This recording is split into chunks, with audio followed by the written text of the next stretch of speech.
Hello, my name is Kelly Krywalski. I am a UNT student. I am currently a sophomore, but in the process of switching my major because it has to do with answering the call that God is calling me to.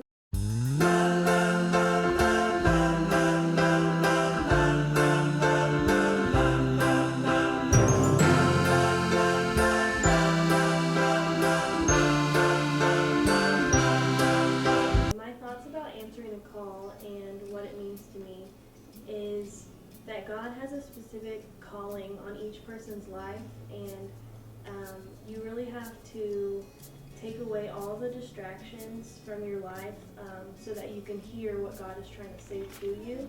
And when you have that close relationship and you are able to hear what God has for you, you're then able to answer what He's calling you to.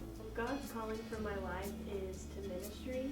My first assignment that I've been called to is to go on a missions trip to India this summer. And this is through 10 days missions, and it's part of Every Nation. My answering the call story is basically I had a lot of stuff going on in my life, and I really didn't have a close relationship with God. And one day I said, I really got to get things right. This isn't going well for me. And so I found this campus ministry called Every Nation here at UNT, and I started to go to Bible studies, and a lady named Renee Dew started to disciple me. And when she started to disciple me, I started to find out what it really means to have a relationship with God, where you talk with Him and He talks back to you in different ways, of course. And so when I answered the call, I was sitting in my room on my bedroom floor, and I was just praying and meditating, and I was asking God to show me what He wanted in my life, what He wanted me to do with my life.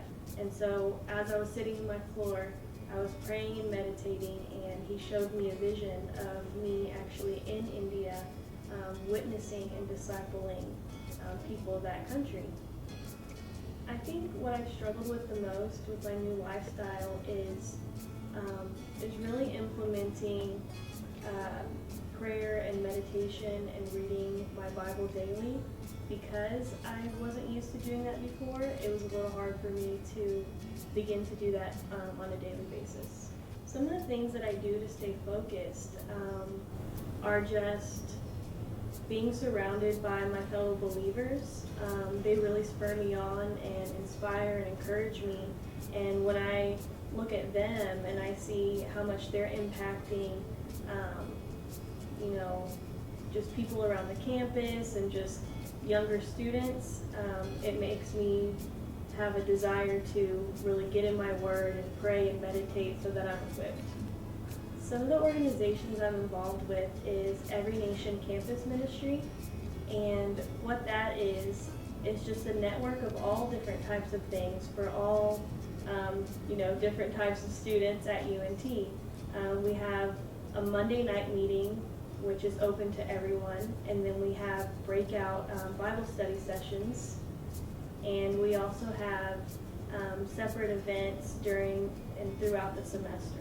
We have a couple of different leaders for the different Bible studies, and one of the first Bible studies that I went to was led by a woman named Maxine Woodhouse, and she really committed so much of her time and just pouring her life into a group of UNT students. The ministry that I send under Every Nation is about diversity, devotion, and discipleship, which is basically telling people about Jesus Christ, but not just telling people about Jesus Christ, showing them how to be a disciple.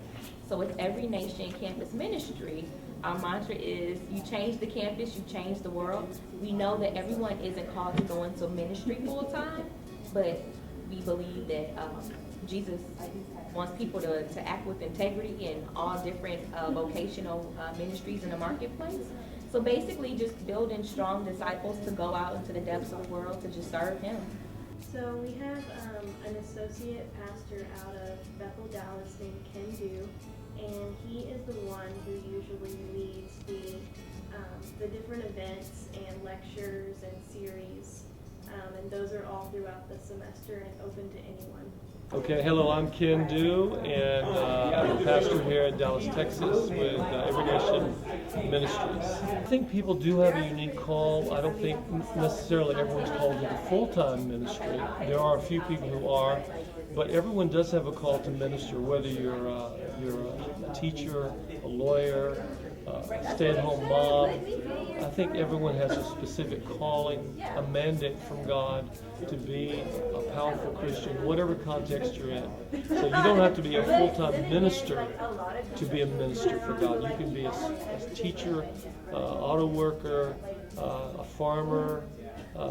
You can be a dentist. There's almost anything you can do and still know that God has called you to be the best dentist, the best mechanic you can be, and there's best nobility in that. And the Bible talks about that. It's called the cultural mandate, that people are meant to serve God in whatever context they find themselves in. And some people are called to a full-time ministry, like myself. Surprisingly, it doesn't make me feel so special that God called me. I feel so loved, and I feel so good about everything that's happening in my life and how my relationship with God is growing. And I'm just so thankful that He never doubted me, and He never gave up on me. He just kept calling me and kept calling me until I finally said, okay, God, it's just me and you. I'm going to do this.